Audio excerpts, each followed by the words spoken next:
भारत की नाइटिंगेल लता मंगेशकर का नाम तो आपने सुना ही होगा। उनकी आवाज ने हर दिल को जीता है।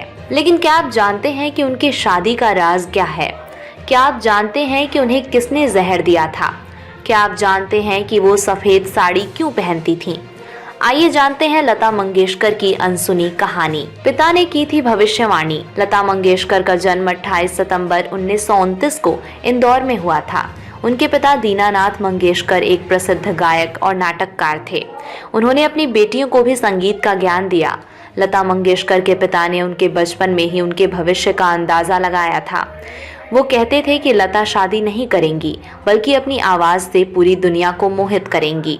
स्वर कोकिला को एक बार जहर दिया गया था। शायद आपने कभी इस बारे में सुना हो या नहीं कि लता मंगेशकर की जिंदगी में एक ऐसा मोड़ भी आया था जब उन्हें जहर दिया गया था।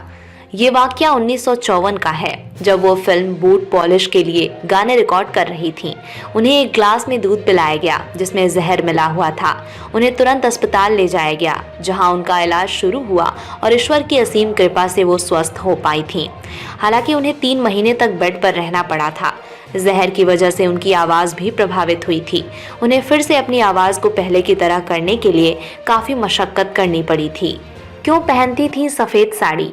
लता मंगेशकर को आपने हमेशा सफ़ेद साड़ी में ही देखा होगा। क्या आपको पता है कि उन्होंने इसका चुनाव क्यों किया था?